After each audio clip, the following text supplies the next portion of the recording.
Boa noite, turma. Iniciando a nossa aula, então, de hoje, tópicos 1. Boa noite, prof.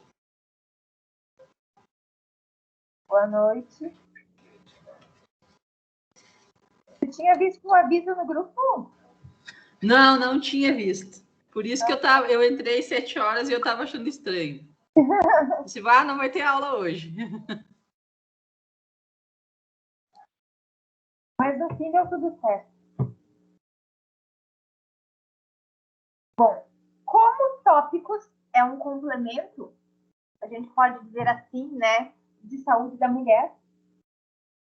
Na aula passada a gente viu o que era o parto, a concepção, no caso a gestação. Hoje a gente vai ver quais são as intervenções pertinentes, né, na parte do parto. Então vamos lá. Intervenções no trabalho de parto. Então, anteriormente, aprendemos que a rede cegonha é um sistema de cuidados à mulher na área da saúde pública. Então, ela prevê, além de acompanhamento para o binômio mãe e feto, e também o pai, ou quem faz o papel do pai, durante todo o processo. E prevê também, muitas vezes, um parto humanizado. Então, além de fornecer todos esses subsídios, também se espera que tenha toda essa assistência. Agora, nós vamos conhecer as intervenções de enfermagem durante cada estágio do parto. Então, vamos falar sobre o parto normal. O conceito de parto normal. Então, parto normal é o desfecho natural, ou seja, o final natural de uma gravidez, que teve um início espontâneo, que foi durante toda a gestação de baixo risco, durante todo esse processo, pois é um tipo de parto cuja recuperação é a mais rápida por não ter procedimentos invasivos. A Organização Mundial da Saúde, a OMS, define parto normal como aquele com início espontâneo, sem risco identificado no início do trabalho de parto. E assim permanece todo o tempo. A criança nasce de forma espontânea no momento que ela achou correto, em posição de vértices de 37 a 42 semanas, que já é considerado a termo. Após, mãe e filho estão em boas condições. Lembrando que o parto normal, ele é cheio de mistificações. Em que sentido? Todos ouviram falar que o parto é uma das maiores dores. Ouviram ou não? Faço essa pergunta para vocês. Sim. Uhum. Dizem que é uma dor muito grande, mas que passa rápido, né, prof? Isso. E aí, se a gente for avaliar, tá errado isso. As meninas deveriam ser preparadas desde a pré-escola para ser mães. E que o normal é ter um filho, é parir um filho de parto normal. E que não, se não der certo, faremos a cesárea. E qual que é a cultura dos países subdesenvolvidos? Fazer cesárea. Se der certo, um parto normal. E é bem ao contrário. Então, os países desenvolvidos, Europa principalmente, eles trabalham muito o conceito de mulher nasceu para parir. A gestação é diferente, a nossa cabeça é outra e a dor também. A dor, ela é preparada durante todo o processo, ou seja, é um evento fisiológico. Se a gente nunca escutasse falar sobre esse mito de dor, a dor ia ser diferente. Porque quando a gente não conhece a dor, a gente não tem como mensurar se ela vai ser maior ou não. Existem várias técnicas que vocês vão ver em saúde da mulher de preparo. Desde a aromaterapia, reflexologia, banheira, é todo um processo fisiológico de preparação. Saliento gestantes de baixo risco. Então, quais são os objetivos desse parto normal, que é o mais indicado? Nós, como profissionais da área da saúde e enfermeiros, devemos indicar ele. Mãe e criança saudáveis com um mínimo de intervenção compatível com a segurança. Lá em 1996, a OMS já dizia isso. Perdemos o nosso espaço como parteiras, obstetrizes para a medicina. Só que depois aumentou muito. O Brasil é campeão, vocês sabem disso, de cesárea. Praticamente é ofertado isso para as mães sem mostrar o outro lado e a outra possibilidade. Estão induzidas a cesárea, devido a vários fatores que vocês vão ver, como o tempo do médico, pensar à disposição. A partir do momento que eu digo, como eu falei em saúde da mulher, que é o bebê o protagonista, ele que escolhe o momento dele nascer. Hoje em dia, com as agendas mega, ultra apertadas dos obstetras, eles não vão querer esperar os bebês terem seu tempo. Ou então eles vão cobrar horrores, né, para se ter isso. Por isso que o parto é um evento nosso, que sim, se o enfermeiro tem preparo técnico científico, deverá assumir. E somente partos de alto risco deverá ficar a cargo do médico. Então, é um processo, um evento natural que tem que ser trabalhado. Melhorou os indicadores? Melhorou. Mas ainda podemos melhorar mais. Outra curiosidade, em termos financeiros, o SUS paga mais para o médico por partos normais do que por cesárea. Mesmo assim, ele ainda prefere optar pela cesárea. Tudo isso para buscar o parto normal. Quando a gente fala em parto humanizado, ou parto natural, parto normal, parto fisiológico, existem vários protocolos que mudaram. Então, os protocolos mudaram muito. Tem um comparativo entre o protocolo do Ministério da Saúde, as indicações pertinentes e o que se faz na realidade. Então, vamos fazer uma análise de como se é feito, se se segue todas as recomendações necessárias. Existem na nossa região muitos locais de referência para isso. Assim que a gente voltar da pandemia, eu quero agendar visitas técnicas para vocês poderem ver isso, se eu conseguir. A recuperação, então, é muito mais rápida. O corpo foi preparado para isso, o bebê também. A chance de ter hematomas e infecções para o binômio, quando eu digo binômio, é mãe e bebê, são muito menores. O parto normal é o término natural de uma gravidez. Existem exceções? Sim, mas não regra. As exceções temos cesárea, os demais, parto normal. Quais são as recomendações? Que hoje já aumentou muito. A cesárea corresponde a, no máximo, 15%. Isso é a recomendação. No Brasil, no entanto, nós temos 38%, 41%. Segunda taxa mais alta de cesariana no mundo, só perde para o Chile. Hoje em dia, estamos num declínio. Ocorreu, então, um decreto de declínio nesse setor nos últimos anos. Foi para 25%. E no serviço privado é 80%. Vocês têm noção do que é 80% de cesárea? Isso é muito grande. É muito alto. Num país onde, quando a gente entende tudo que tem de melhoria, não é feito. É muito importante levarmos em consideração isso.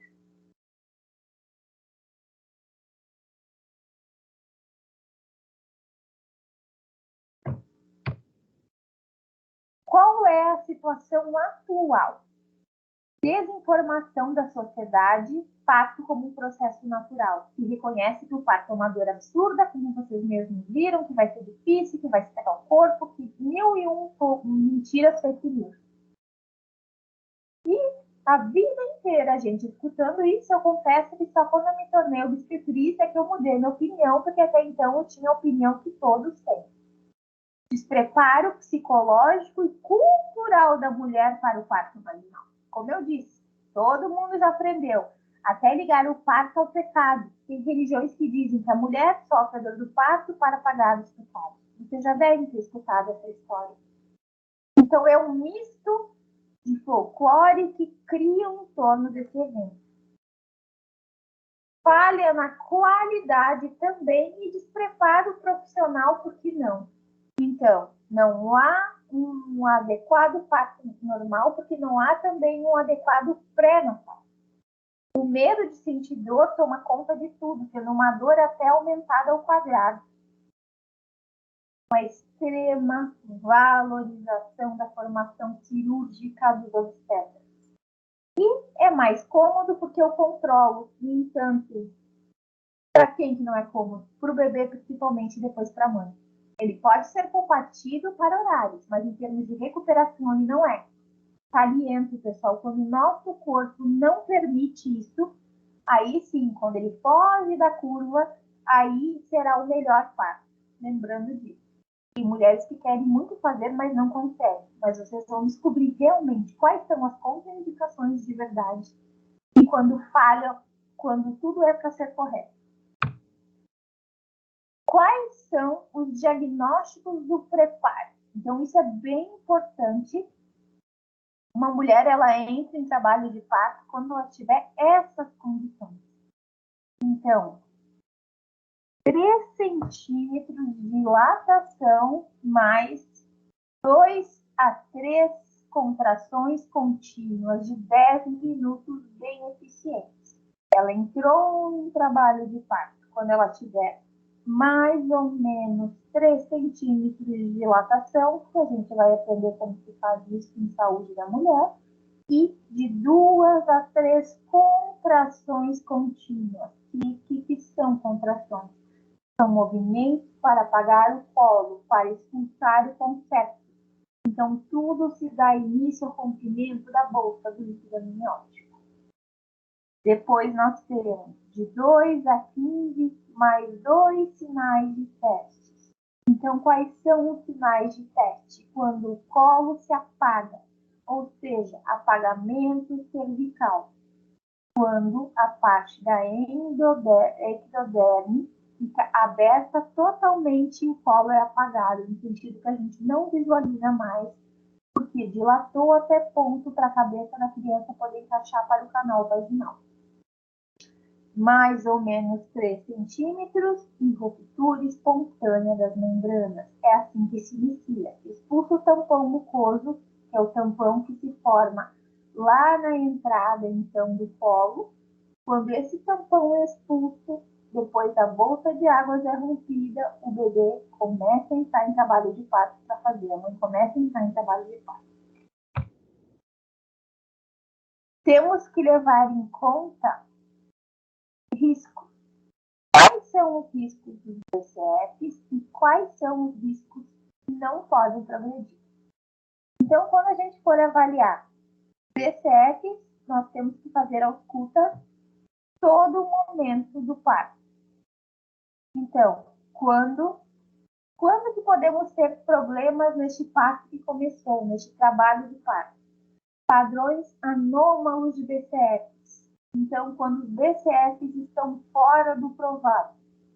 Quando temos falha na progressão. O que é essa falha da progressão? Nós vamos usar um gráfico quando a gente está fazendo, então, um paciente entra em trabalho de parto chamado partograma. Esse partograma tem que ser ascendente, lembrando, sempre para cima, ele não pode estar para baixo. É um percentil, então, tempo de dilatação, tem que ser sempre uma curva que vai ser ascendente, vai subir. Quando há falhas nisso, então a gente observa que está acontecendo alguma coisa. Sangramentos inoportunos. A apresentação pélvica hoje em dia é discutível, mas já foi por muito tempo. Só relembrando, posição pélvica é a criança sentada. Cefálica é a cabeça para baixo. Cefálica é a posição ideal, mas nem todos os bebês estão nessa posição ideal. Certo? Parto disfuncional. O que é isso? Quando o parto não percorre todas as etapas necessárias. Malformação cardíaca congênita, bebê que está mal formado. E outras malformações fetais conhecidas. Certo? Então, isso é muito importante. Essas são as contraindicações por parte do bebê. Lembrando que eu faço um asterisco para apresentação pélvica. Cardiopatia materna. Então, mães cardiopatas já é uma contraindicação. Diabetes, também estão trabalhando se tiver descompensado. Hipertensão. Gestação múltipla. Lúpus. Oligogrâmio, então é menos quantidade. Mecônio espesso, quando o bebê evacua ainda dentro do útero. Gestação acima de 42 semanas. Então, muitas dessas avaliações são relativas. Então, com o passar do tempo, conseguiu-se trabalhar.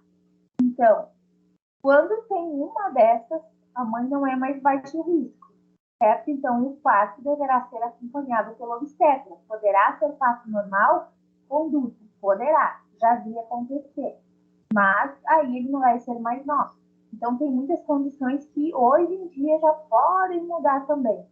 Uma vez, bebê que era filho de mãe HIV positivo, era totalmente proibido o parto normal. Hoje, se for uma mãe com sorologias negativas, com carga viral negativa, se ela é portadora do vírus, mas não desenvolveu a doença, tiver bolsa rompida no ato e não prévia, tem alguns obstetras que já fazem, já é recomendado. Então, muitas coisas que eram relativamente proibidas, hoje está sendo revisto o conceito, tá? Já há possibilidade, mas não é usual.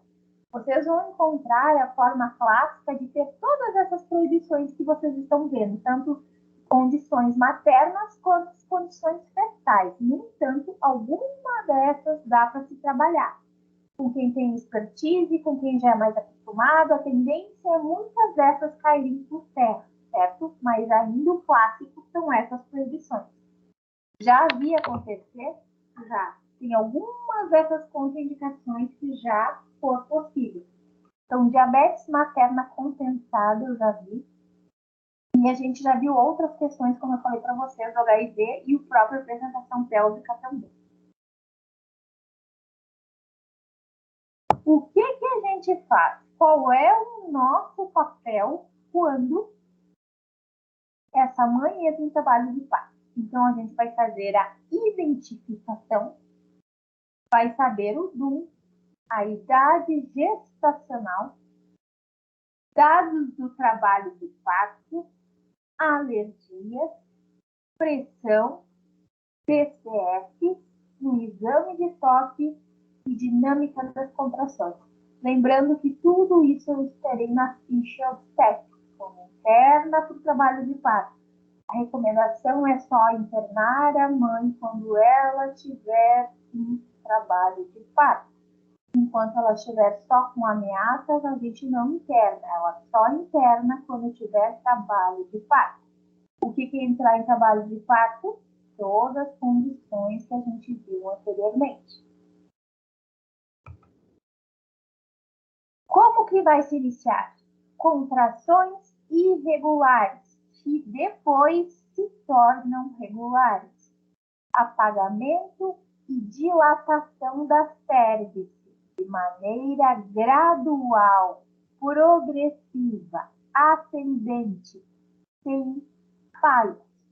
Tem muitas mães, principalmente primigestas, que têm falha na progressão. Começam com dilatação, não progride e há falha.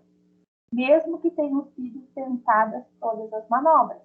Rompe bolsa, tem contrações, mas não conseguem evoluir para o parto normal. Então, essa ok, ela teve as contrações, ela teve o chamado fisiológico da natureza.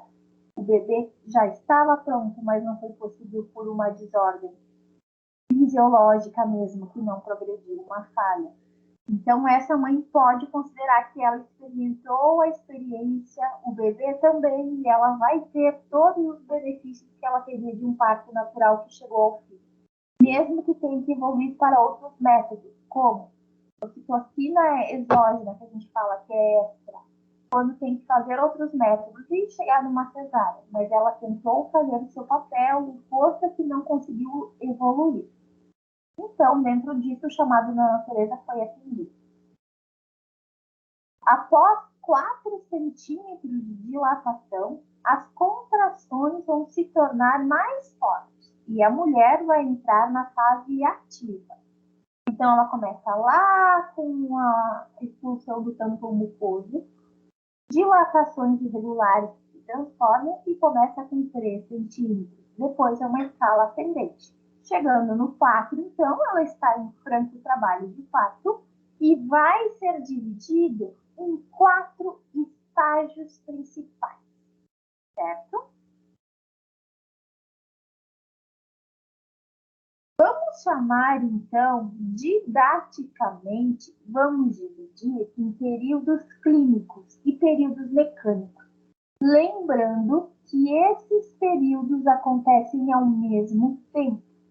Não há assim, agora vamos para este, agora vamos para o outro. Não, acontecem ao mesmo tempo, tanto a mecânica quanto a clínica.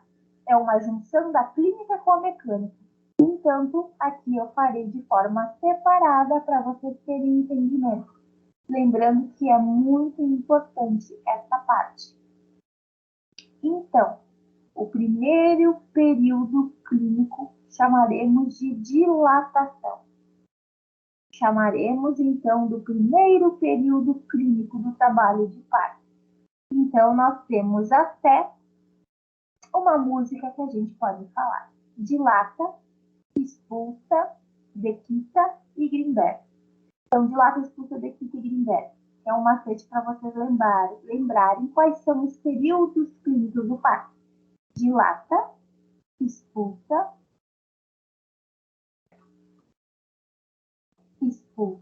Dequita e Grinberg. Então, eu dilato, o bebê é expulso, Dequita vem a parte da dequitação da placenta, e o Grinberg é quando a gente tem a involução uterina. Então, segundo período é expulsão, ou período expulsivo, ou segundo período clínico, que é o parto propriamente dito. O período da dequitação é o terceiro, que é quando então a placenta vai ser dequitada, retirada aos poucos. E o período de Grinberg é a involução. Aquele útero que está amolecido, está enorme, ele precisa se contrair para involuir e voltar para o normal, porque se ele não voltar ao normal, teremos um sangramento. Muitas situações acontecem no Grinberg. Se o útero não evolui, se ele continuar sangrando, muitas vezes tem que fazer uma esterectomia, mas isso são intercorrências. Tudo bem? Entenderam quais são os períodos clínicos do parto? Sim, prof. Tá ok, então. Então, estes são, de forma rápida, como acontece no trabalho de parto até o desfecho, que é o parto. No entanto, temos cuidados e rotinas de enfermagem necessárias pelo período. Então, começa com quando tiver as condições do trabalho de parto se interna. Né? Então, está em condição, será internado. Não está em condições, não será.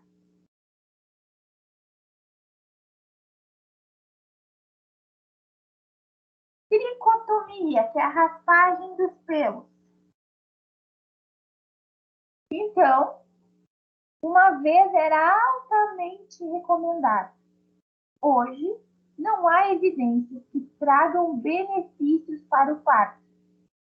Então, preferencialmente, realizar a tontura dos pelos pubianos. O que é isso? Hoje em dia, é, como vamos dizer assim, cultural fazer a raspagem completa, mas antigamente não se era. Então, não há indícios. Isso vai ficar bem ao redor da mãe. Se a mãe quer, ela terá. Se ela não precisa, não há indícios. Funcionar um catéter venoso. Para coletar exames, ou, enfim, é aconselhável manter. Mas o que fala o protocolo do parto humanizado? Não se funciona. No entanto, ainda como há médicos que fazem um parto normal, induzido com ocitocina, hormônio, então, externo, né, que a gente vai falar, além daquela produzida pelo próprio organismo, eles fazem um extra, então acaba sendo funcionado. Mas o protocolo prevê que não. Enema. Não é mais recomendado o enema de limpeza. Então, se sabe também que o enema não é mais recomendado.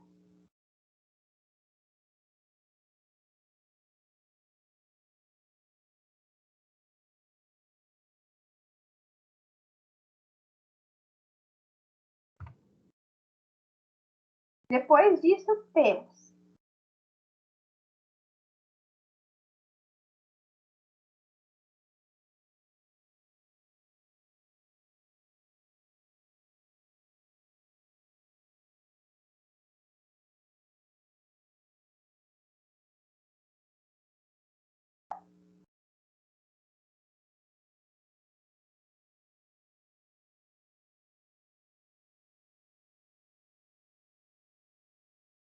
controle de sinais vitais, principalmente a pressão, o pulso e a temperatura.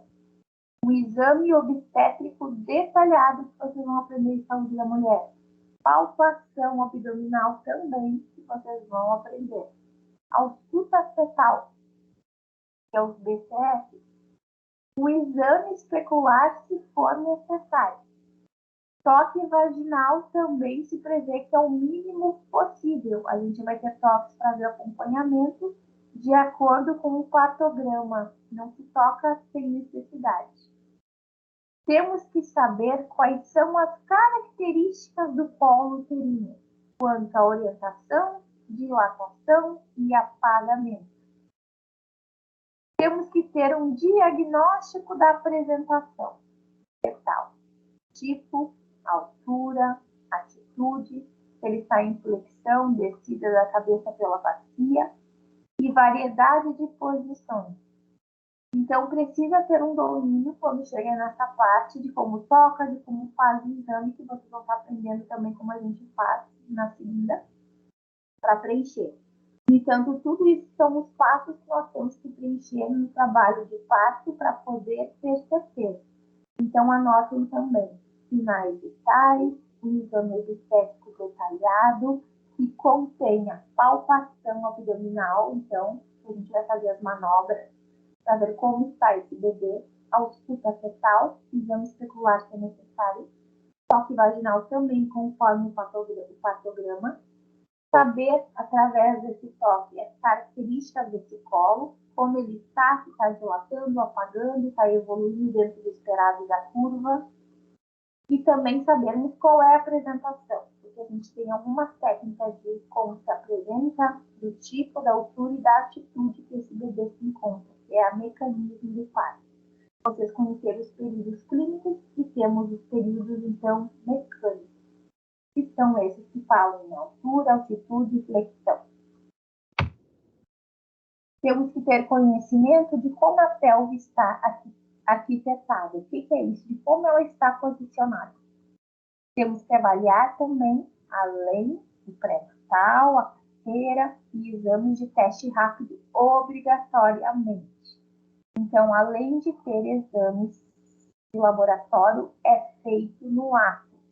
Teste rápido para HIV e teste rápido para DDRL, inclusive no pai. Tem que ser feito no parceiro, no pai da criança. Grupo sanguíneo se for desconhecido em fator RH. Isso é praxe quando a gente interna. Mesmo tendo exames pré-natal, tudo ok, se faz. Quando eu não sei, então, também tem que fazer. E é encaminhado, pessoal, quando é uma mãe que só chegou lá para ganhar, não fez pré-natal, além dos testes rápidos, também são solicitados exames de rotina de laboratório, que são os que fazem a confirmação. Não há evidências científicas que realizem e justifiquem a realização da cardiotocografia, o chamado MAP, na admissão. Se ela não tiver risco, também não é necessário a comprovação que a paciente está em trabalho de parto para fazer. No entanto, se for possível, é uma boa prática fazer, mas não há evidências que comprovem que é melhor para mães de baixo risco. Lembrando que as outras mães devem fazer. Então, é bem importante termos tudo isso bem alinhado.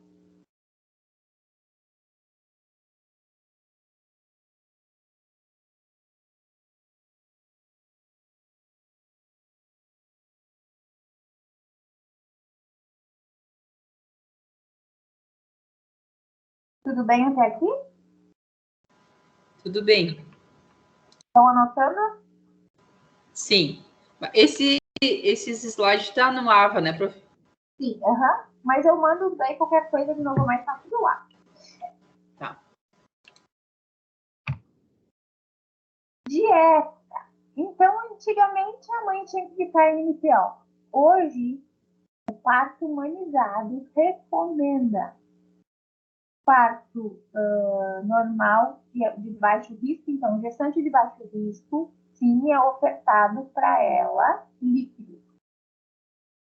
Qual que é a orientação clássica? Dieta zero durante o trabalho de parto. Que se virar cesárea, etc, etc. Então, não. É ofertado líquido até para a mãe ter mais energia e continuar. Que é humanizado se tomar um líquido e não ficar sem comer e beber nada.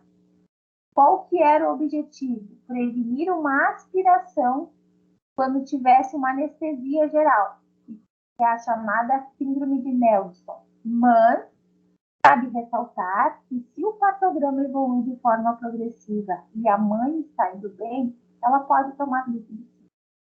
Então, vai se ofertar líquidos para aqueles partos naturais, que está tudo ok e está progredindo bem. Jamais, então, para cesárea ou partos que tem risco do partograma falhar. Então, tem que ir avaliando a ascensão dessa curva. Alguns questionamentos para vocês analisarem. A restrição da ingesta de líquidos e alimentos durante o trabalho de parto não garante menor conteúdo estomacal. Então, caiu por terra isso, porque os estudos comprovam que não. Risco de aspiração, então, vai estar mais relacionado à anestesia geral. E para se transformar numa anestesia geral, tem que ser aquele parto cujo partograma falhou. Então, a gente tem como saber, né, se organizar dentro disso. O risco é mínimo para partos de baixo risco com boa evolução. São muitos os efeitos deletérios do jejum para o binômio mãe e feto. O que são efeitos deletérios? Não dar a dieta é muito mais prejudicial do que dar. Falta energia para a mãe, né? Falta força. O que pode acontecer? Quais são esses chamados efeitos deletérios? Desidratação e cetose, que ela pode entrar, então, em hipoglicemia, hipoglicemia materna, comprometimento, lembrando que eles estão ligados, né? Comprometimento do bem-estar fetal. Tem que acabar recebendo soro glicosado, então, que não é indicação. E muitos problemas associados a uma infusão excessiva de soro. Então, como ela teve esse problema, infunde soro e depois tem que tirar o soro que foi imune. Então, lembrem, o corpo foi feito para isso. Então, nada que for artificial não recomendado é necessário. Quais são os problemas que vai causar no concepto? Aumento da glicemia fetal. Consequentemente, esse bebê vai ter uma hiperinsulinemia. Tendo uma hiperinsulinemia, ele vai ter uma hipoglicemia neonatal e aumento do lactato. Esse bebê vai estar mais suscetível a infecções. Uma hiponatremia, que significa diminuição do sódio, tanto materna quanto do bebê. Então, já notem termos hiponatremia é diminuição do sódio. Então, quando a gente tem menos sódio, vai prejudicar, então, os eletrólitos. Então, vamos ter risco de doenças cardiovasculares e parada. Então, troca com potássio e sódio. Eventos são bem mais frequentes que o risco teórico de uma aspiração. Então, olhem, analisem se dar líquidos é mais prejudicial para uma gravidez de baixo risco do que não. Então, no custo-benefício, o que vocês acham? Dar líquidos ou não? Qual é o posicionamento de vocês?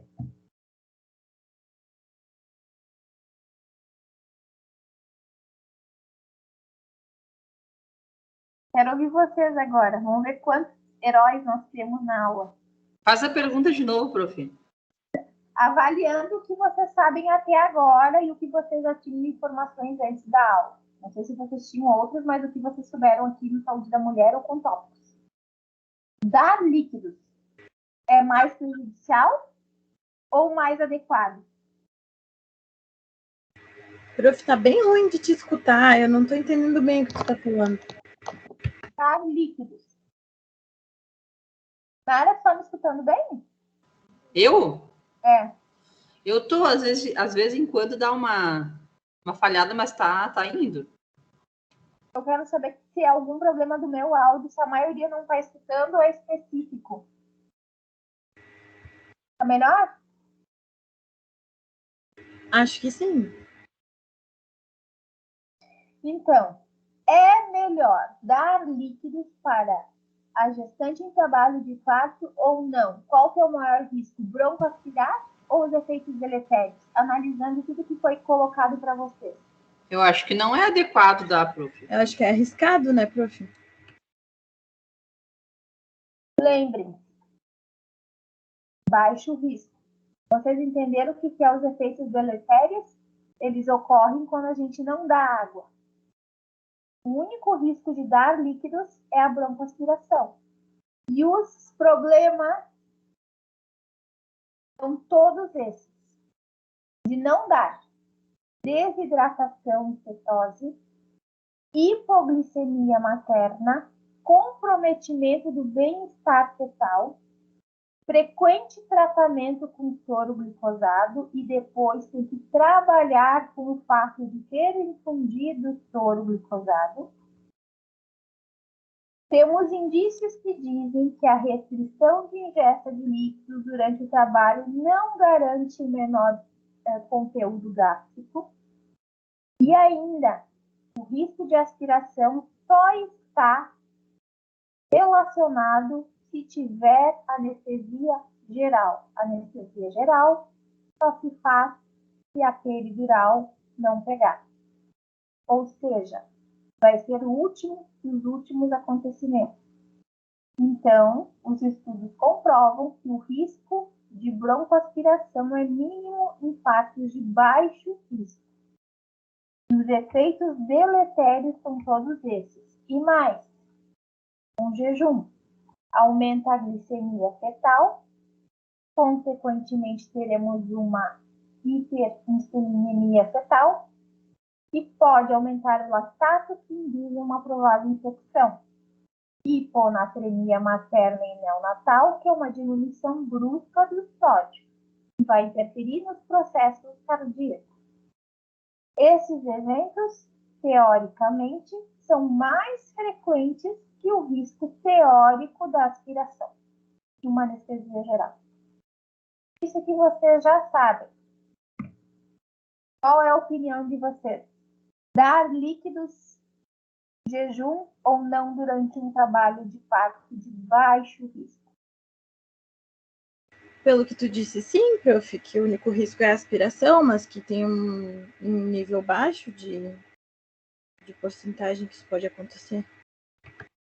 Ok, mas alguém que ainda permanece com a mesma posição, achando que a gente não deve administrar líquidos? Não, agora eu concordo. Eu não tinha entendido antes ali, prof. Passou muito rápido os slides. Aí quando tu voltou, agora eu entendi. Eu tinha entendido que fazia parte do dar o líquido, né? Eu imaginei que isso eu repeti. Ok. Mais alguém quer se manifestar? Eu acho que só tem nós na aula, né, prof? Ou tem mais alguém?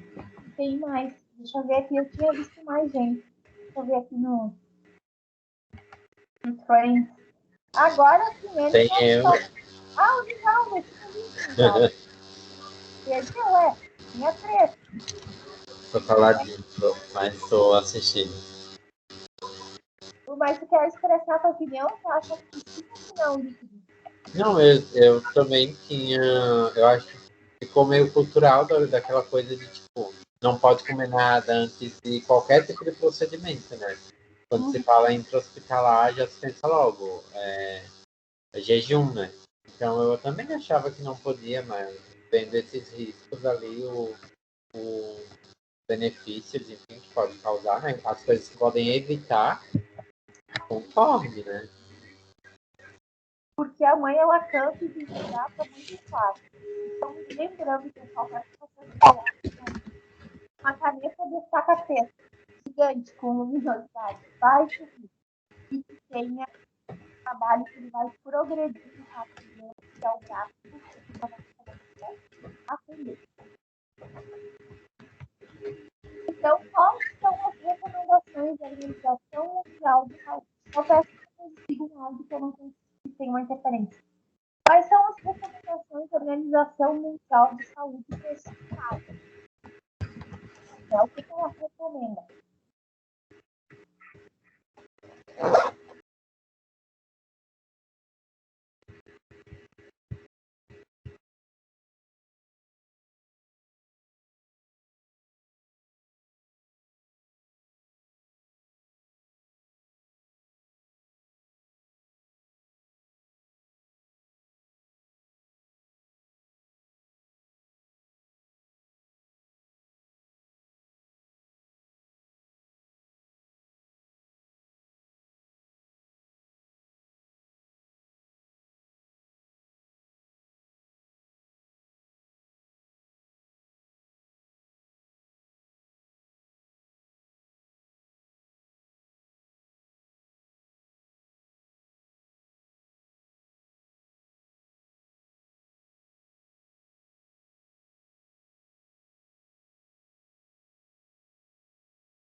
Prof.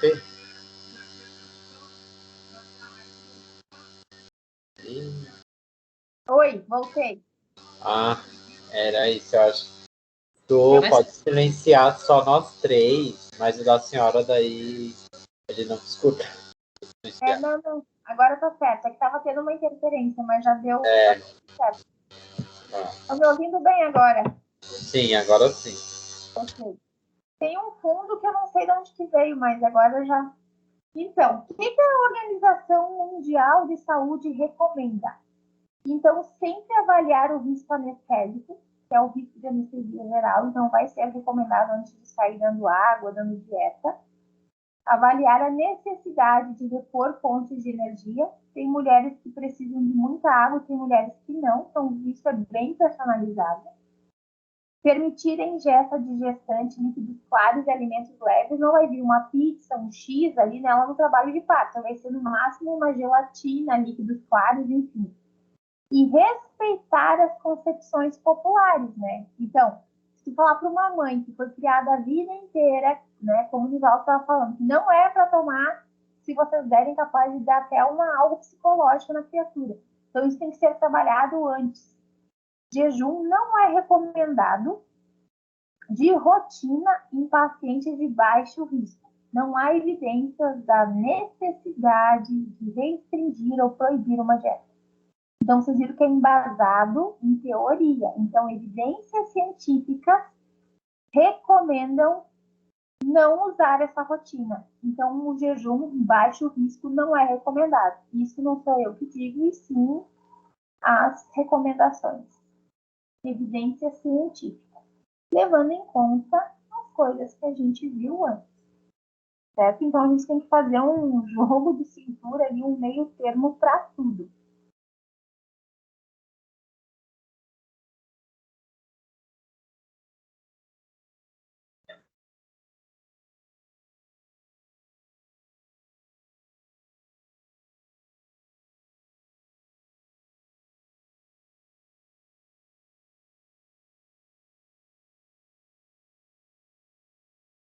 Tempo, o enema foi dito como enema de limpeza, não pode. Então, quais são os supostos benefícios? Está tendo uma interferência de novo, não sei de onde. Estímulo das contrações. O intestino vazio facilita a descida da cabeça do bebê. Redução, então, da contaminação no período possível por ter fezes. E redução do risco de infecção materna e neonatal. Isso seriam os supostos benefícios. Por que fazer um enema? Antigamente se pensava em tudo isso. Quais são as desvantagens? Incômodo, considerado constrangedor, então não fazer. Tem um pequeno risco de lesão intestinal e risco de eliminação de fezes liquefeitas no período expulsivo. Conforme estudos, o enema não evidencia ausência de efeitos sobre a infecção neonatal. Não previne a eliminação de fezes no primeiro e no segundo estágio do trabalho de parto. O que a gente deve orientar? Quando chega as últimas semanas, a gestante não pode comer um boi pela perna. Já começa a fazer uma dieta líquida. Não afeta a duração do trabalho de parto nem a dinâmica uterina, como esse útero vai progredir. Então, não há evidências suficientes para recomendar uma indicação de um enema. Porém, há muitos serviços que antigamente faziam. Outra falácia que eu quero saber de vocês. Quando vocês ouviram falar em parto, vocês ouviram falar no enema que era quase que uma rotina. E era até pouco tempo. Como é isso para vocês? Vocês conseguiram entender o porquê não fazer?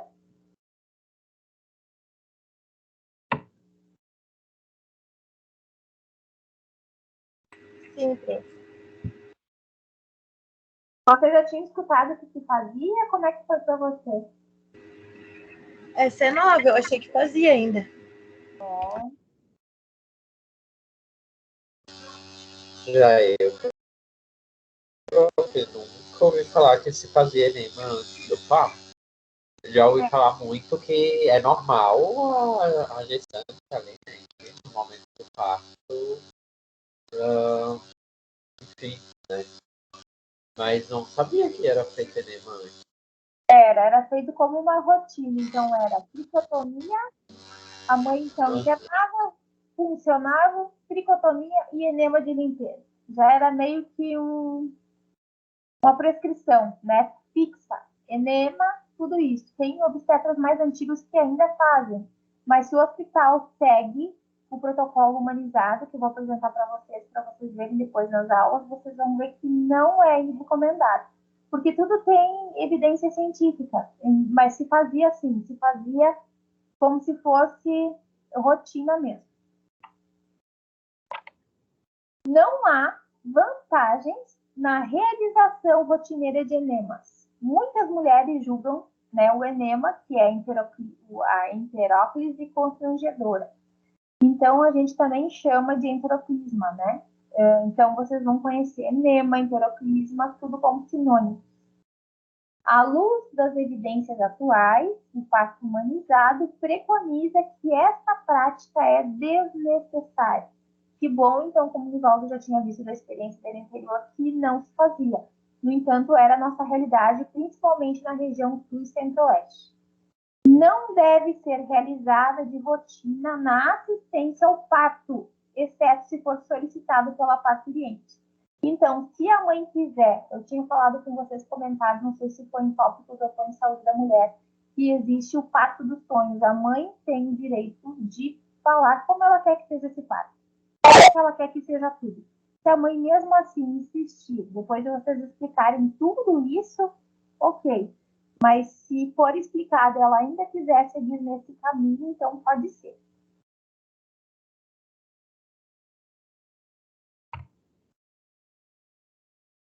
Então, quais são as recomendações agora, à luz das evidências científicas? Quais são as recomendações?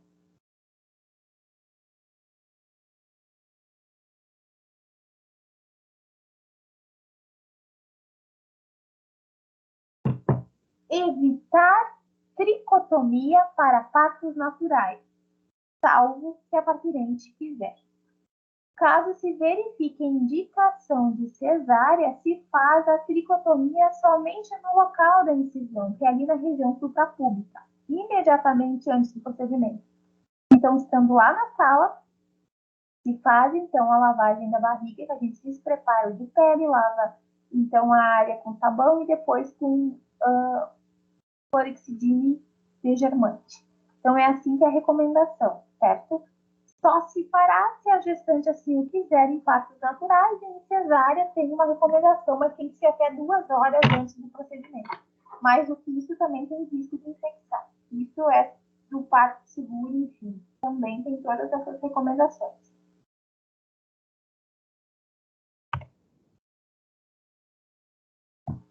Agora nós vamos ver o período de pré-parto com início difícil de necessidade. Então, na parte clínica, qual que é a transição do pré-parto que vai começar a fazer o período de dilatação? Então, na clínica, mais ou menos, teremos de 2 contrações com 10 minutos. Essas contrações é que produzem uma cérvico-dilatação. Por isso que as dilatações são fundamentais. A dor lombar vai iniciar e vai se irradiar para o baixo ventre. É assim que começam a preparação. Quando eu estou no período pré-parto para o trabalho de parto franco. É bem difícil, mas começa assim. Começou com 2 contrações a cada 10 minutos. Então, elas é que vão forçar e produzir a cérvico-dilatação, que é a dor lombar também. Lembrando, só se interna essa mãe quando ela estiver em trabalho de parto. Por isso que vocês devem ter ouvido falar e fui lá e me mandaram caminhar, porque não estava em trabalho de parto franco. Estava ainda no estágio de pré. As mães reclamam muito que elas dão antes do tempo. Elas também têm que aprender qual é esse tempo de verdade no pré-natal. É lá que a gente consegue ensinar para elas quando que vai ser esse momento, né? Que é difícil de precisar, mas que elas podem sentir. Então, quais são as principais características que a gente visualiza nesse momento? Então, é a queda do ventre. Então, quando elas falam a famosa barriga baixou, vocês estão vendo, a sua barriga está baixa. Então, tem expulsão do muco, que é o tampão, que é um tipo como se fosse uma capa de 2 centímetros, mais ou menos, de gordura, que é um tampão. O feto começa a se adaptar para fazer isso e a percepções das contrações. Então, começa assim, esse tampão é emitido. Lembrando que esse tampão pode ser perdido até horas ou dias antes. Não significa que vai progredir. Tem mulheres que perdem o tampão e ainda não teve a ruptura. Então, o tampão é o primeiro início. Ele pode ser numa escala que a gente diz de crescimento, ou tu pode perder um dia e no outro começar. Então, ele marca o início desse processo, mas não que ele já vai imediatamente levar. Tem as partos plásticos de nível, que a gente fala, de mães que vão muito bem, obrigada, elimina o tampão, depois vem a ruptura, sem precisar romper a bolsa com amniótomo, porque tem muitas mães que têm a dilatação, mas não rompe bolsa, então tem que romper de forma artificial, que às vezes precisam desse auxílio com um amniótomo que faz a ruptura, mas o ideal é não ter nada desses artifícios, mas eles existem para auxiliar quando há pequenas, não digo intercorrências, mas como há atos não planejados que podem acontecer. Então, como que a gente vai estimular o trabalho de parto? Quando ela entrar, nós temos banheira, o banho relaxante, tudo isso faz com que a musculatura fique melhor, aromoterapia, a bola, aquela bola que parece de pilates que a mãe senta, o espaddle, que é aquele instrumento de madeira que começa, então a mãe se segura e faz tipo alongamento, que é igual que tem nas academias. Então, artifícios que nós podemos utilizar para o parto natural de baixo risco. Então, a dilatação vai ser o aumento do diâmetro do colo uterino através de milímetros. A dilatação completa é 10. Sendo que para entrar em trabalho de parto, começa de 3 para 4. E quando chega, pessoal, quando a mãe conseguiu chegar no 7, a dor não vai aumentar mais. Mas é muito difícil ela chegar no 7 para o 8. Quando ela chegou em 7 para 8 centímetros, é que devemos encorajar. Quando ela chega no ápice, então, das forças, do que ela pode, nós temos que falar só mais um pouco. Não vai piorar, vai manter assim. Então, elas chegam nesse 7 para 8, elas ficam muito cansadas. E aí que entra aquela água a mais, aquele gás, aquela força que a gente tem que dar para a mãe nesse momento. Então, se ela não foi trabalhada todo o tempo, a gente tem que tentar fazer, né, transformar o que a gente tem no melhor possível. As causas disso. Contrações uterinas e suas consequências vai ser a apresentação, o aumento dessa pressão hidrostática na bolsa que vai fazer com que ela rompa. Então, o corpo se prepara para esse evento. É uma grande festa fisiológica, o preparo, que iniciou quando o bebê disse: é minha hora de nascer. E quem decide, quem manda o comando é o bebê. Se ele é tirado, não há o caminho. Então, aqui vocês veem um esquema gráfico de toda a manobra que o bebê tem que fazer para dilatar esse canal. Observem aqui na imagem A, como vai abrindo, né? Aqui nós temos o colo. Como ele vai abrindo, dilatando, até ele estar completamente, a gente chama de apagado, mas quando a gente não visualiza mais. E ao toque, nós vamos perceber este apagamento. Lembrando que é aqui numa circunferência, um dedo, 2 centímetros, 3 centímetros, 4, 5, 6, 7 e 10. E 10 é completa. Então, a gente coloca 1 centímetro, que equivale a um dedo. 2 centímetros, 2, 3, 4, e vai progredindo.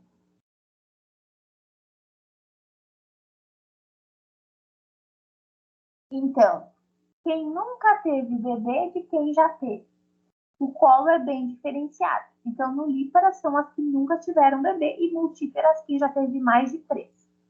Então, como se dá a dinâmica no colo? A primeira vez sempre vai ser mais difícil, então, um parto natural. Isso varia também, né, pessoal, de mulher para mulher.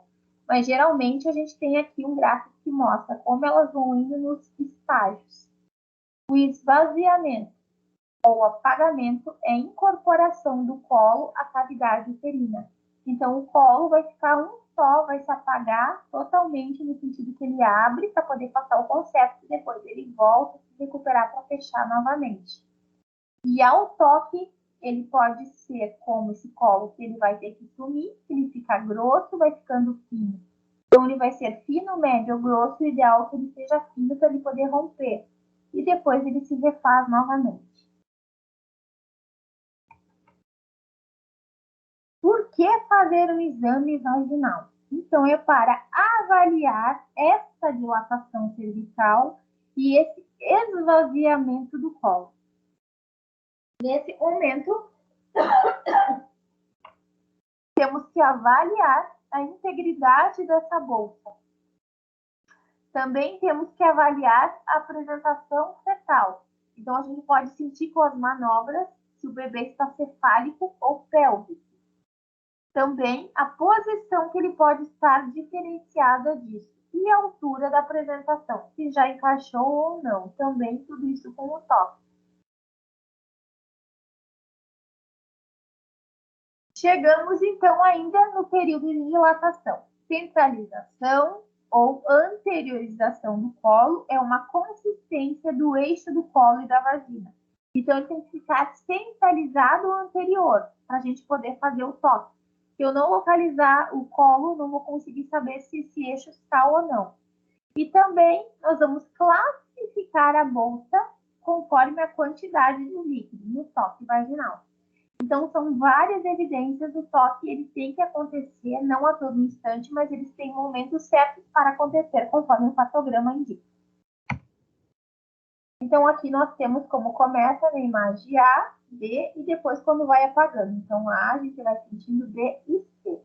Conforme a gente vai colocando aqui, vai tendo esse desenho de abrir A gente tem aqui a contração que empurra todo o eixo, a cabeça para baixo e essa para os lados. Então, depois de ter a pressão para o centro, as laterais se abrem para poder passar o confete.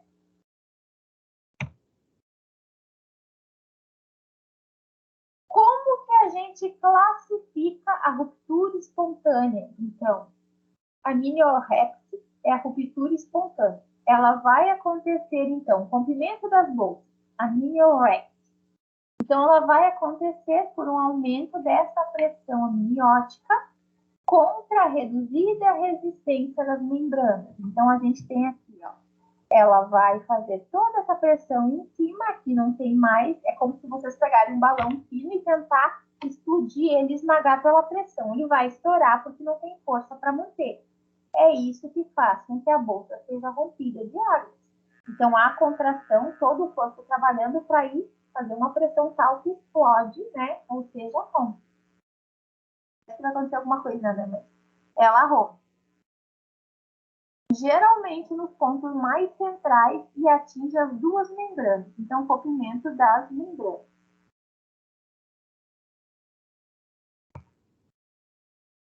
Quando não é possível, nós temos, então, a miotomia, que é a ruptura artificial. Tem a finalidade, então, de fazer repercussões maternas fetais, ou seja, iniciar o trabalho de parto, da sequência a ele, né?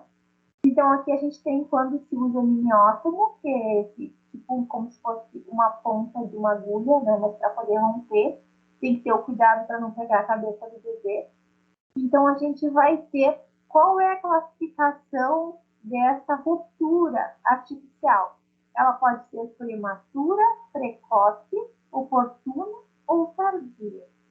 Então, muitas vezes a natureza acaba não fazendo seu curso e tem que ser feita ela tardiamente, tá? Prematura é porque não estava no tempo. Precoce é porque foi no início. Oportuna é a ideal e tardia foi o que eu esperei depois.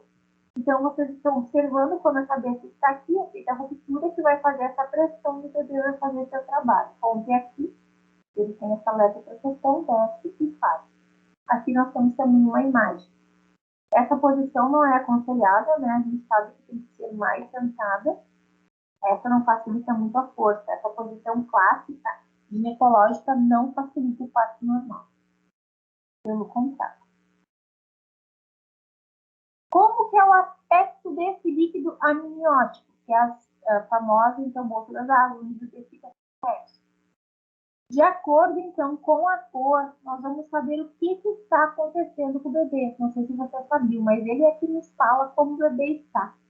Então, aqui nós temos algumas colorações para vocês acompanharem. Se é um líquido transparente, sem cor nenhuma, o bebê é prematuro, ele não está pronto ainda. Quando ele é opalescente, está pós-data, então ele já passou de maduro. Quando é com aspecto achocolatado, é morte fetal. Quando ele está sanguinolento, ele é um hemoâmino, ou seja, tem sangue. O que está acontecendo?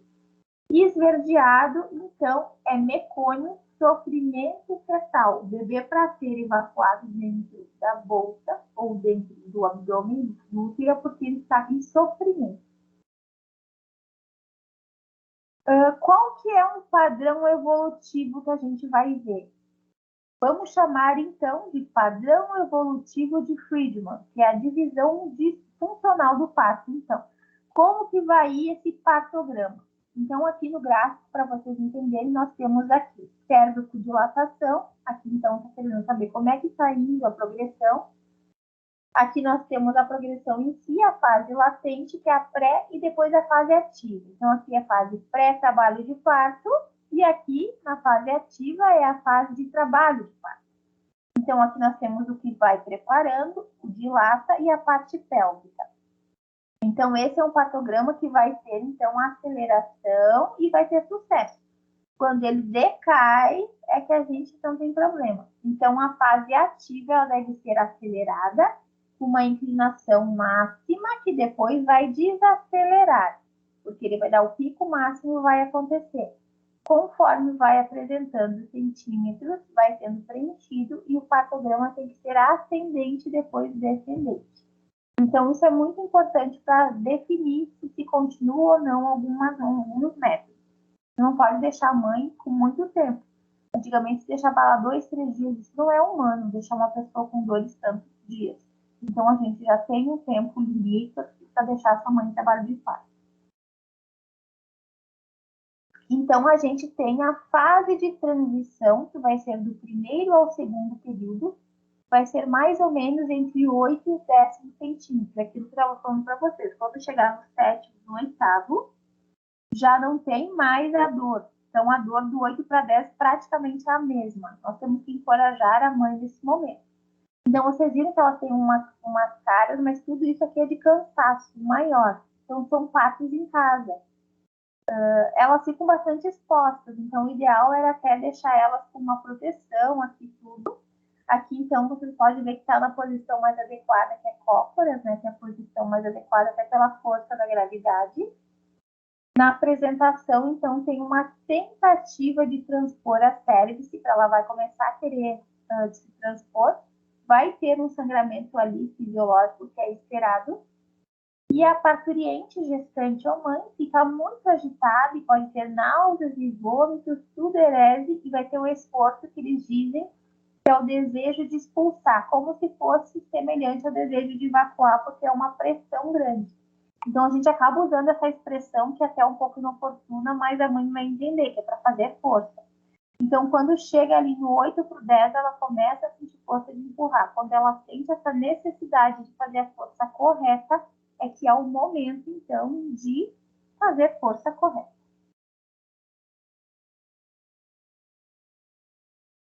Eventualmente, pode ocorrer um retardo nessa evolução desse trabalho.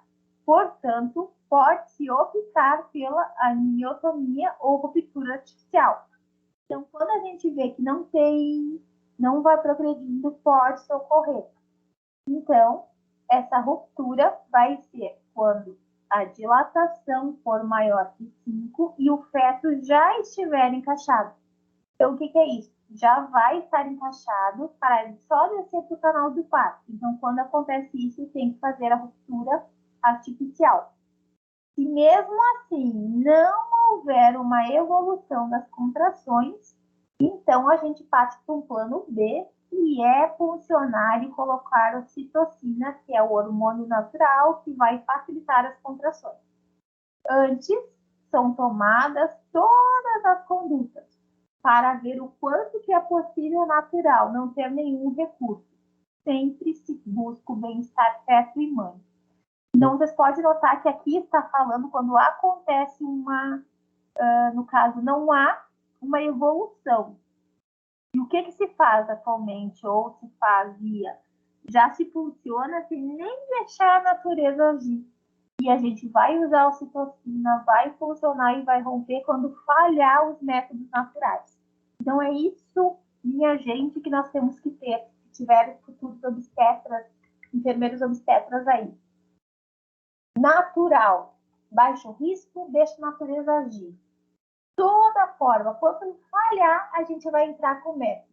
Quando falhar, senão a gente vai deixar a natureza agir. Então, a gente sempre vai pensar, quando bebê encaixado com 5 centímetros, é feito, então, a gente pede para o médico fazer a ruptura artificial. Não deu jeito, não evoluiu, injeta ocitocina, funciona e bota ocitocina. Tem hospitais que acabam funcionando e deixando ali sem nada. Mas, como eu digo, vai depender do protocolo que a instituição está seguindo. O que o Ministério do Parto Humanizado recomenda? Não funcionar. Só se tiver falha em um dos processos. Então, a gente tenta ser o menos invasivo, menos natural, mais natural, menos invasivo possível. Vocês entenderam essa parte? Quando usar um método, quando não usar? Quero saber se ficou claro para a gente poder seguir. Eu repito, não tem problema. Conseguir entender quando nós temos que fazer algum método? Sim, prof. Os demais, tudo ok? Podemos seguir ou querem que eu repita, não entenderam o que acontece, qual é a dinâmica? Não, tudo certo, prof. Entendi, prof.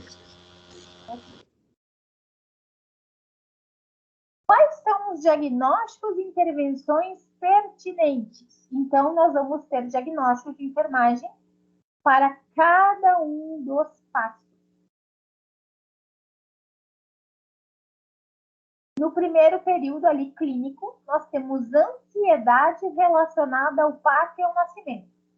Então, logo que ela está ali, nós temos esse diagnóstico possível. Então, qual é a intervenção? Apoio, estimular a presença do acompanhante. Então, tem que ter o pai ou quem faça o papel do pai, que pode ser um amigo, padrinho, quem é gestante que ele está junto, é ela que decide. Tem gestantes que não querem o pai, que vai prejudicar, tem outras que querem, então isso é bem particular. O ambiente, então, tem que estar propício, explicar e respeitar todos os protocolos, lembrando que o ideal é que a gente conheça ela desde lá do primeiro mês. Se não for possível, lembre-se, não transforme isso numa tragédia. Ela não fez pré-natal, não estamos ali para julgar. Vamos dar o nosso melhor e tentar melhorar, fazer um plano CDF possível. Chamar a mulher pelo nome, nada de mãezinha. É nome. Patrícia, olá, eu sou a enfermeira Joana, estarei contigo. Avaliar quais são as expectativas dela, sem julgamento, porque nós não somos juízes, nós somos enfermeiros. Lembre-se sempre disso. O que ela fez, deixou de fazer, se é produção independente, não é, não cabe a nós esse momento. Esse é o momento mais especial da vida dela. Então, nós temos que auxiliar nisso. Dor relacionada, então, ao aumento da frequência e intensidade das contrações. Então, conforme o trabalho de parto vai evoluindo, nós temos esse outro diagnóstico possível. Quais são as intervenções? Encorajar a paciente e seu acompanhante, estimular e realizar todos os métodos alternativos, que a gente vai chamar de métodos não farmacológicos de alívio à dor.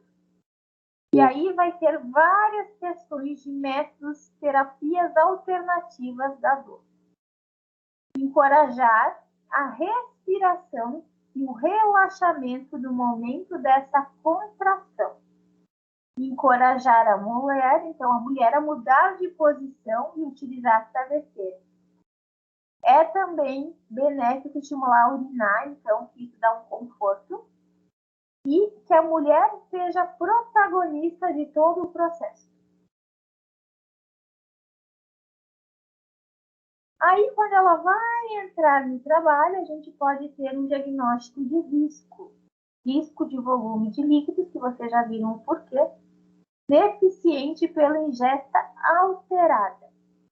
Então, quais são as intervenções? Monitorar o balanço hídrico e os sinais vitais, avaliar as mucosas e o turgor da hidratação da pele, monitorar vômitos, estimular essa ingesta de líquido quando houver, não tiver contraindicação. Lembrando que hoje vocês aprenderam que sim, é benéfico para o baixo risco.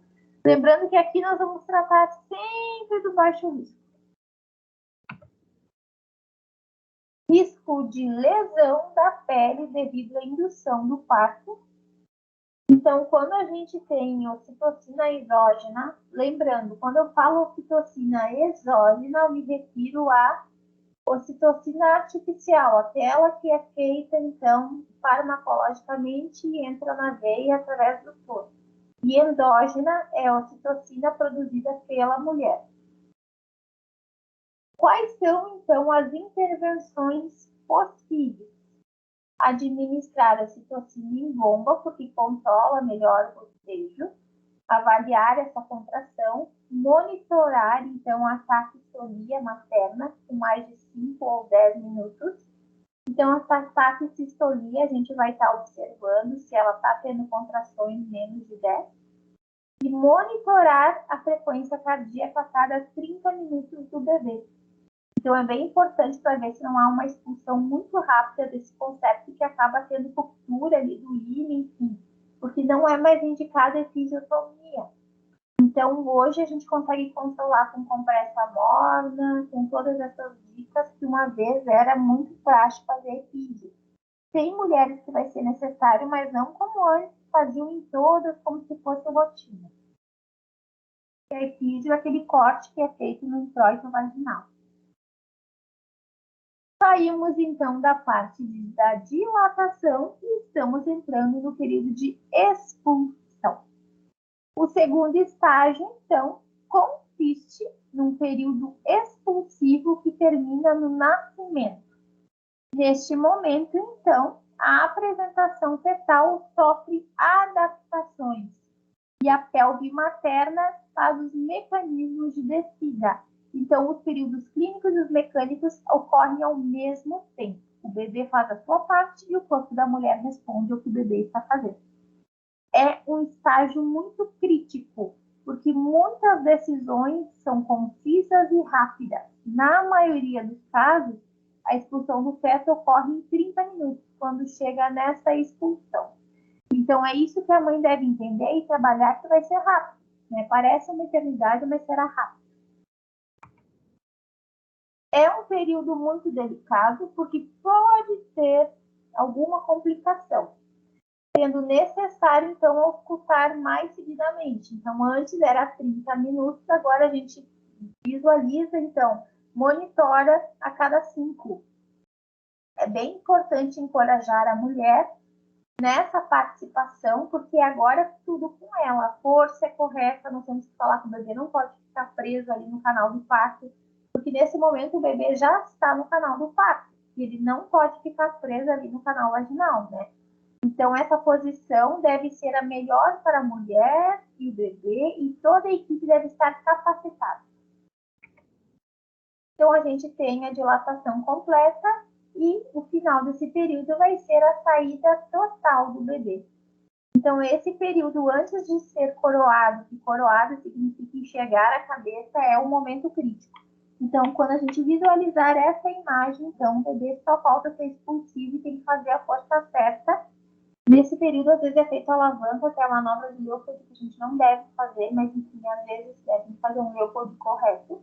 O bebê vai ser expulso, porque a mãe perdeu as forças possíveis. Então, como estamos nos preparando? Então, esse aqui é o período que a mãe está já chegando no seu ápice. Então, começa assim, e aqui está começando a coroar. E aqui é quando o bebê vai passar. Quando chega aqui depois, já não há mais maior dor. As contrações uterinas, então, atingem uma intensidade e frequências máximas. E o tônus do útero eleva. O efeito da contração, então, vai impedir a apresentação do canal do parto. A pressão, então, vai se elevar a 100 milímetros, à custa do abaixamento do diafragma e uma prensa abdominal. Então, a natureza faz toda a parte para poder expulsar o bebê. Então, é feito pelo canal do parto, que vai se distendendo passivamente a cada fibra muscular da vagina, que vai abrindo e se adaptando ao tamanho. A vulva vai ficar entreaberta, como vocês estão vendo, e o períneo fica totalmente abaulado e o ânus fica entreaberto. É ali que o feto será expulso. E vamos descrever um mecanismo do parto. Então, o corpo se prepara, ele é projetado para chegar neste momento. Só que com imagens de parto em casa, tá? Porque no hospital a gente vai ficar. Geralmente tem uma cama que ela é. Nos hospitais a cama faz tudo, né? No alojamento, lá no centro obstétrico. E depois eu vou mostrar imagens para vocês na próxima aula, como é esse quarto alojamento que a mãe ganha o bebê, recupera e faz tudo. A episiotomia, que é um trauma provocado, não é mais usado de forma rotina. Vai ter exceções? Sim, terão. Mas o ideal não é usar de rotina. Então, é colocado os dedos, tem que ser feito com corte com uma tesoura, para o bebê poder passar e não ter aquela laceração. Então, geralmente, o obstetra espera uma contração para fazer esse corte. Lembrando que, para poder fazer epísio, são enfermeiros que tenham especialização em obstetrícia, que saibam suturar, é o único momento que pode ser que o enfermeiro está liberado, treinado, capacitado, fez um X de parto, que ganhe este certificado. Nos demais, nós vamos auxiliar o médico. Quais são, então, os diagnósticos de enfermagem da segunda etapa? Então, eles, risco de lesão à mãe e ao feto pelo esforço de expulsão. Então, a gente pode ter essas lesões que diminui a perfusão da placenta e coloca o recém-nascido em situação de risco. Então, nós temos um diagnóstico de risco. Neste caso, deve-se estimular a paciente a realizar a força quando necessário, orientar uma respiração correta e o descanso durante as contrações, além de orientar o acompanhante. Então, é um diagnóstico de risco. Baixa autoestima situacional, então, referente a toda aquela imagem que vocês viram, porque ela não tem o conhecimento total. Ela foi criada a vida inteira para dizer que é uma dor insuportável e que vai morrer. A dor relacionada ao esforço da expulsão, que ali realmente tem um desconforto, não vamos chamar de dor, vamos falar em desconforto. A ansiedade, então, pela capacidade de não controlar a defecação, elas têm muita vergonha disso, mas a gente sabe que faz parte da flora, tem estudos que falam sobre isso. Risco de lesão materna em mesa de parto, pode ser que ela tenha, e risco de infecção pós-trauma no períneo. Então, nós temos muitos diagnósticos de risco de lesão e de dor. Então, são coisas que podem acontecer, mas não que vão acontecer. Pensem sempre isso. O parto é feito para ser normal, para ser fisiológico. Vamos ter alguns percalços, nem chamo de intercorrência, chamo de percalços, sim. Mas quem trabalha com obstetrícia sabe que isso faz parte. Então, são os planos B e C que a gente acaba usando. Que vocês têm que trabalhar o preconceito, né, em vocês. Quem trabalhar com obstetrícia deve sempre estimular o parto fisiológico, bem preparado, né, que vai acontecer de forma natural e que, se não der certo, ainda vamos pensar em outras possibilidades. Não ao contrário, que é melhor ir para uma cesárea, que é melhor fazer isso. Entramos, então, no terceiro período, que é depois que o bebê já foi expulso, a mãe já tem um grande alívio, tem um ápice hormonal, tudo bom, tudo vai ser alegria. Então, o terceiro estágio inicia-se a partir de quando o bebê é expulso, se encerra-se com a expulsão da placenta, que tem que vir integrar depois. Então, esse período também é conhecido como um processo fisiológico. Ele é expulso, né? A gente tem que fazer círculos, cordões com... Eu quero mostrar para vocês na câmera como que a gente faz isso. Aqui vocês podem observar, né, como que é feito, é puxado pelo cordão circular e vai vindo. Não pode forçar, tem que esperar. Eu vou ligar minha câmera para mostrar para vocês chegar como que a gente faz esse período da necessitação. Antes da gente chegar no... Aqui. Deixa eu só ligar para mostrar para vocês como que é feito. Não sei se alguém já viu, mas eu vou mostrar para vocês. Então, a gente tem placenta e aí são feitos movimentos circulares. Daí a gente fica fazendo assim e puxa. Assim e puxa. Até vir. Se ela não vier de forma fácil, a gente vai esperando ela deitar. Ela vai saindo e vai fazendo movimentos de puxar. Puxa, leve, não um puxão forte. Um puxão para ver se ela está vindo, está descolando.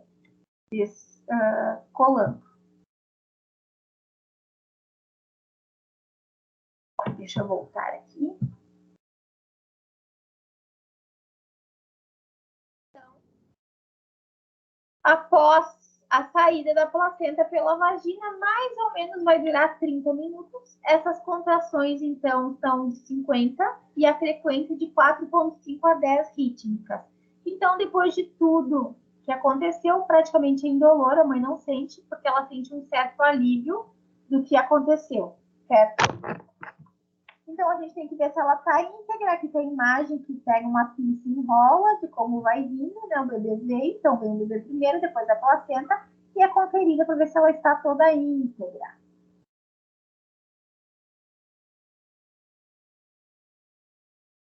Então, o útero, antes desta forma que está em vermelho, ele vai evoluindo conforme a faixa preta. Então, forma de globo, mesmo quando relaxado, posição de lateral, com fundo acima da cicatriz umbilical. Então, aqui nós temos o umbigo, o útero está aqui. Depois, a gente vai massageando ele para chegar abaixo da cicatriz, certo? Que é o umbigo propriamente dito. Ele está aqui, e ele tem que evoluir para cá.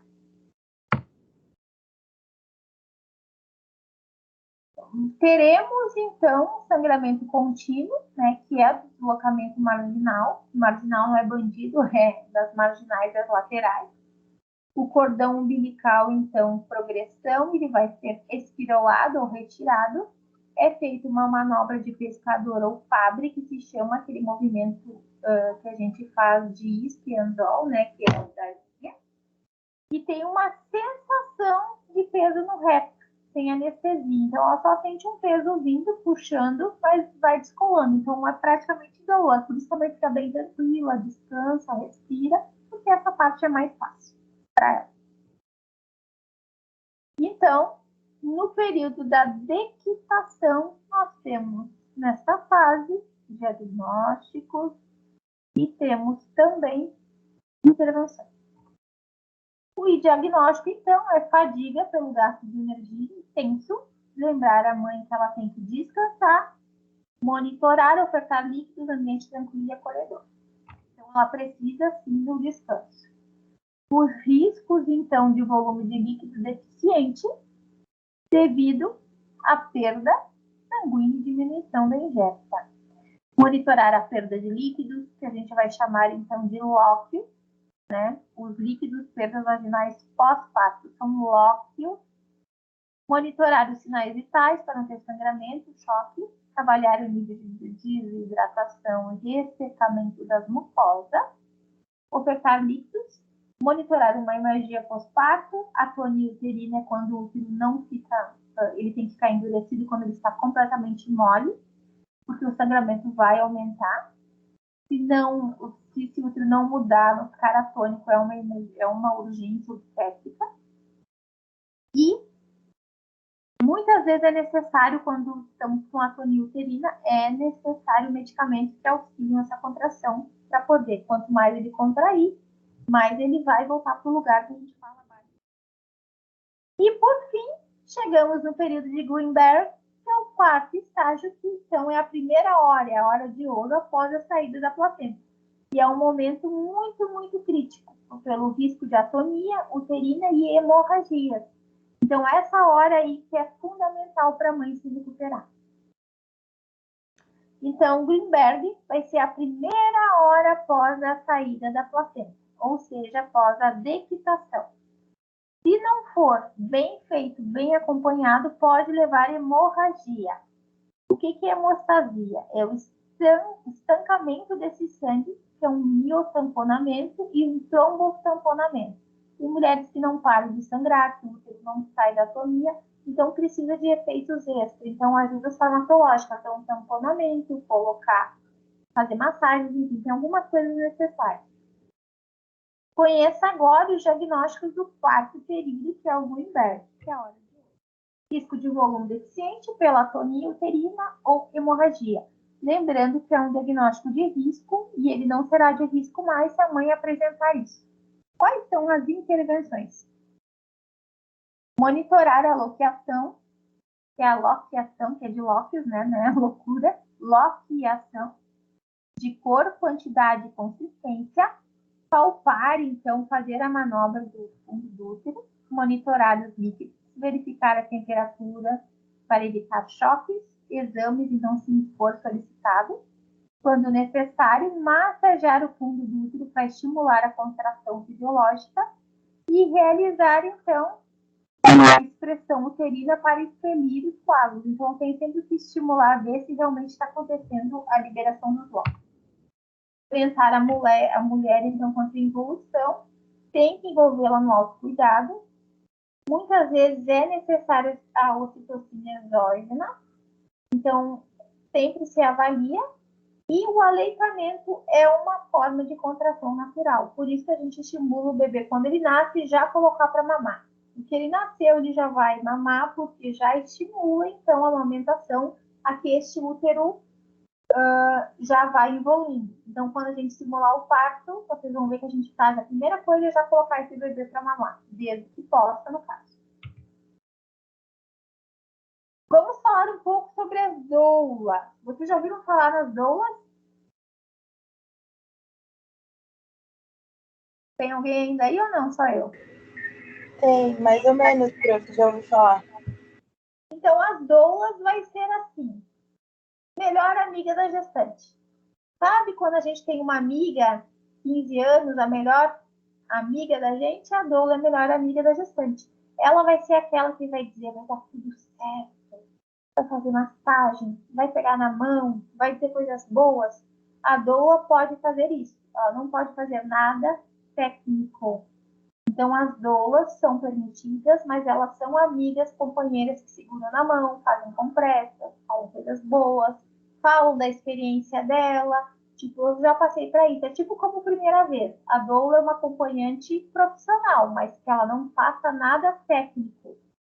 Então, as doulas necessitam, então, elas têm treinamento, mas, no entanto, para ser doulas. Ela reduz a necessidade de analgesia, porque é aquela conversa amiga, aquela força a mais, reduz o impacto operatório, maior grau de satisfação por ter aquela pessoa, aquele ombro amigo especializado, tem benefício porque é um suporte contínuo. Todas as mulheres devem ter um apoio durante o trabalho de parto, porque a equipe, por mais que ela apoie, ela está pensando no bebê junto. A doula só pensa na mãe. Frequentemente vai pensar no bebê, mas no momento ela dá atenção para a mãe. Então, nós também podemos fazer essa monitorização com estetoscópio de Pinat, que ele é como se fosse uma corneta, que a gente escuta diretamente, que eu também vou mostrar a imagem. O sonar para o BCF. Então, aqui diz quando que a gente deve fazer, então, de 15 a 30 no primeiro estágio do trabalho de parto, a cada 5 minutos no segundo estágio, e ele é de fácil utilização. Então, tem um móvel, tem um fixo e tem um estetoscópio de Pinat, que ele é bem clássico, né, para partos em casa, enfim, parece uma corneta, um cone de madeira. E ele é bem gracioso até, mas a gente lida mais nos hospitais com o equipamento eletrônico. Então, tenho isso anotado, de 15 a 30 no primeiro estágio, de 5 minutos no segundo, e depois é isso que segue. O partograma, então, é, que eu falei para vocês durante todo o período, a representação gráfica visual de como anda o trabalho de parto. Então, ele é um indicador se está tendo sucesso ou não. Ele vai incluir em estatística de uma dilatação cervical para o apagamento. E também ele vai fazer uma correlação com a frequência cardíaca fetal durante o processo e sinais vitais. Ele tem a finalidade, então, de ser um recurso a mais, uma progressão desse trabalho de maneira que qualquer atraso ou que desvie dessa curva seja detectado o mais rápido possível. Então, ele é um acompanhamento seguro, uma prova das nossas condutas do trabalho, é um documento, ele mostra alterações, indica tomadas de decisões tanto apropriadas quanto não, e ele também evita intervenções desnecessárias. Então, o partograma é obrigatório no prontuário da gestante. Aqui nós temos um monitoramento de como ele é. Então, para vocês entenderem, ele é dilatação em centímetros no início, a hora, e ele tem que estar dentro desse percentil dessa curva. Então, dentro dele, se for ascendente, está tudo ok, se não, não está. A miniotomia, então, vai ser um procedimento que é médico, no qual a ruptura é feita das membranas que envolvem o feto na tentativa de induzir o parto. Não é recomendado de rotina, vocês viram que vai acontecer lá com 5 centímetros bebê encaixado, então a gente vai precisar solicitar para o médico. O amniótomo é como se fosse a metade de uma pinça anatômica, né, com aquela ponta. Não tem evidências que a duração do primeiro estágio satisfaça a melhor score, tem um APGAR. O APGAR é a nota do recém-nascido de desempenho. A APGAR, então, é a nota que todos nós temos ao nascer, e a tendência ao aumento de risco de operação de cesariana. Então, a gente tem reservas quanto a isso. Muitas vezes é necessário, mas tem que saber a hora certa de fazer a ruptura da membrana, que a gente faz através do amniótomo. A ocitocina. Então, a ocitocina endógena é um hormônio natural, a droga do amor, como a gente fala, produzido pelo nosso hipotálamo, que é armazenado na hipófise. O hipotálamo produz, a hipófise armazena, que promove as contrações das musculaturas lisas uterinas e reduz sangramento, estimula a liberação do leite, faz com que o septo nasça melhor. A organização não recomenda uma infusão de ocitocina em parturiente que não necessite. Então, a necessidade de monitorar e vigilar. Se precisar, usa, mas não para todos, como é, porque ele vai fazer o quê? Vai acelerar o trabalho de parto. Caminhada, deambulação. Então, a posição supina pode ter efeitos fisiológicos adversos. O que é a posição supina? Aquela ginecológica. A deambulação pode aumentar o controle do trabalho, então, quanto mais caminhar, vai melhorar, promover e facilitar isso.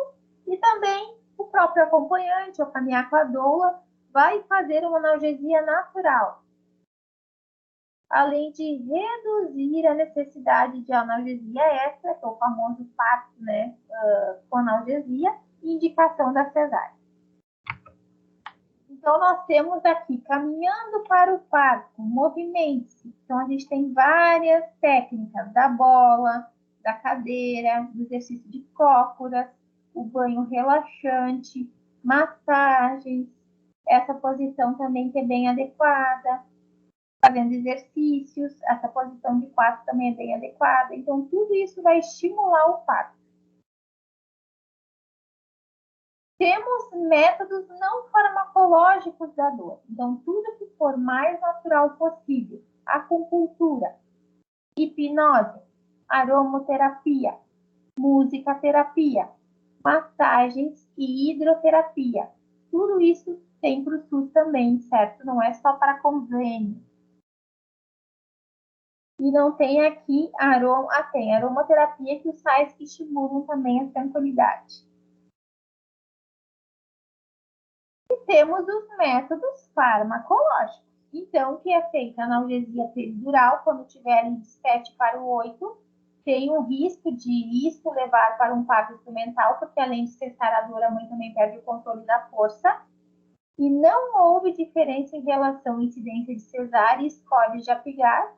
Então, fazendo esse parto, não significou que aumentou ou diminuiu. Temos a peridural versus a analgesia combinada. Então, tem uma ação mais rápida, tem maior satisfação materna, mas dá prurito, que é coceira. E o parto com fórceps, que é proibido pelo parto humanizado, que é o famoso parto a ferro, que vocês devem ter ouvido falar. O parto vaginal, então, no qual se utiliza um instrumento cirúrgico semelhante a uma colher, um pegador de massa, onde ele entra pelo canal vaginal, ele é ajustado aos lados da cabeça do bebê e o bebê é puxado à força. Quando que ele pode ser utilizado? O protocolo do parto humanizado pede que se consuma com os fórceps, que não tenha nenhum. Porém, muitos usam isso para poder fazer com que ocorra mais rápido. Esse instrumento permite, então, que o obstetra faça manobras suaves para extrair o bebê, porque ele abraça. Só que tem muitas lesões pela falta de uso dele, de não saber usar. Então, ele tem duas partes alongadas, que são conectadas ao pescoço do bebê, a cabeça que é puxada. Quando há, quais são as circunstâncias? Emergência, sofrimento fetal ou maternal, e ela não consegue fazer a força porque ele está preso. Então, é emergência. Então, eu aconselho aí os enfermeiros obstetras deixar escondido isso e só usar realmente em emergência. Então, aqui tem como é e o que pode acontecer com o bebê. Então, aqui tem sendo colocado, ó, como é puxado, nós temos aqui as partes e as lesões que podem ocorrer no bebê depois que ele é puxado. Então, tem quem não conheceu alguma pessoa, algum parente ou vizinho que tem lesão por fórceps. Depois eu quero que vocês contem no outro dia como foi isso. Quais são os riscos de um parto com fórceps? Então, ele traz um risco maior se o médico não tiver experiência e pode causar uma lesão no períneo ou cervical, além de lacerar a vagina e o resto. Também pode ter uma ruptura do esfíncter anal e lesões no assoalho pélvico. Este dano também na musculatura muitas vezes irreparável. E também isso vai acontecer se ele não souber fazer o uso. A maioria já não sabe porque está em desuso. O bebê, então, pode ter várias lesões. Então, edema excessivo, prolongado ao redor da cabeça, lesões, hematomas. Podem ocorrer alterações faciais, arranhões, hematomas e muitos riscos de danos à musculatura facial, paralisia facial, abscesso do couro cabeludo, hemorragia intracraniana e também fratura do crânio. Quando se usa fórceps, o médico pode puxar muito, muito forte e quebrar a vértebra do pescoço e sair desalinhado, ou seja, nada de bom. Nós temos aqui erros com o fórceps. Então, a gente tem aqui, ó, edema, criança que teve, então, lesão craniana por fórceps. E depois, temos a própria cesárea, quando a gente tem indicação que isso ocorra. Então, a cesariana é uma técnica cirúrgica utilizada, então, para retirar o feto de dentro do útero. Então, é um procedimento que pode ser feito no centro obstétrico ou no centro cirúrgico. Então, tem técnicas assépticas, é uma cirurgia para a mãe quanto para o bebê. Para poder se realizar isso, é feito, então, um bloqueio raquidiano ou peridural no espaço peridural. A raquia, então, é mais profunda, a peri fica a nível de movimentos, a raquia é um bloqueio total, sensitivo e motor, então não há sensação de dor, porém há movimentação na peri, a raquia não há movimentação nenhuma.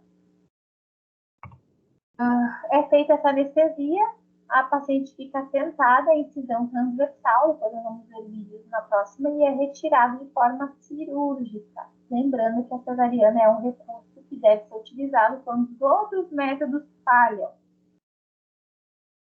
O pós-parto, então, vai ter dor, porque é uma cirurgia, tem cortes no útero, na parede abdominal. Então, dependendo da instituição, ela fica de 6 a 12 horas no pós-parto, ali esperando, então, fazer sem esforço. Então, ela tem se recuperado do próprio parto e mais a cesárea. Então, é necessário ficar 48 horas internada, enquanto o parto normal ela vai embora em 24. Neste ponto, o desenvolvimento varia de caso a caso, né? Então, como é uma anestesia que foi feita, todas as outras funções também podem ser atrasadas. É necessário lembrar sempre que, ao optar por realizar uma cesariana, você está se submetendo a uma cirurgia com recuperação, por mais tranquila que seja, tenha dificuldades. São duas grandes agressões, a do parto, por si só, e a parte da cirurgia. São necessários antibióticos, que não são necessários. São necessários vários anti-inflamatórios no pós-cesárea. E até uma cinta modeladora, porque foi cortado todo aquele processo. Complicações, muitas. Então, anestesia, hemorragia, necessidade de transfusão, infecções, danos aos órgãos e à bexiga.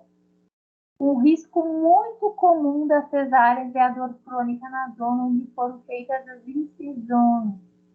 Os bebês nascidos de cesariana são muitas vezes prematuros e, em muitos casos, com vários problemas. Lembrando, mães que fizeram o processo que a bolsa rompeu, que teve a contração, é muito mais fácil. Ela teve o processo que começou. Terminou! Estão felizes? Muito obrigada que terminou. É bastante coisa. Bastante. Temos um questionário para vocês fazerem. Ô, prof, dá para colocar esses slides no grupo, porque eu não achei lá no AVA. Sim, eu boto, pode deixar. Então, esse questionáriozinho aí, vocês vão fazer para me entregar na próxima aula. Certo? 25 perguntas. E para finalizar... É para entregar daí? Manda por e-mail? Aqui, para a semana que vem, certo? Para terça. Não, mentira, para quarta que vem. O questionário. Questionário. Entregar em mãos. Isso. Tá bom.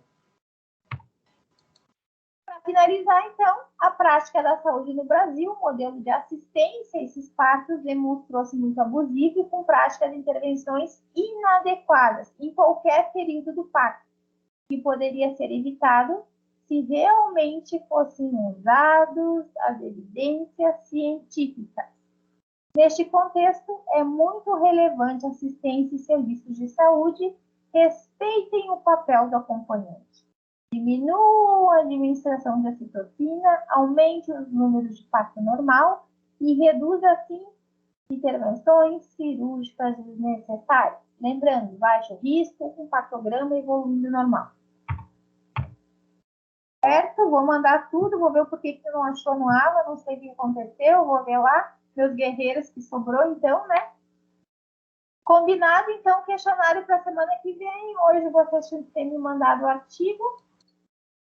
E é isso que vai ser essa avaliação primeira de vocês. E mais as trilhas. Vocês têm que me mandar a trilha certificado também, que é uma norma da Eu mandei a resenha e a trilha hoje, prof. Beleza, eu não conferi nada, tá? Mas quem mandou tá ótimo. Vocês têm até os adeptos para mandar tudo. Tem gente que tem problemas particulares e já mandaram. Então é para todos os professores, tá, Lu? Já aviso vocês todos que não é só para não é só para ti, então. Não, a trilha certificada é para todos. Vale a mesma trilha, tá? Ah, sim. Não, então a trilha eu não mandei para ti, então vou ter que mandar.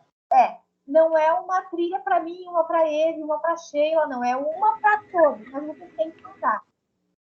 Que é uma exigência da universidade, não é nossa. Isso está agregado. Que é a avaliação de vocês 370, que é muito boa para vocês. Então, mandem a trilha para todos, certo? Não só para a professora A ou B. Além da trilha, que é ter que mandar para todos os professores, aquela atividade 2 também, do print do desafio nota máxima, também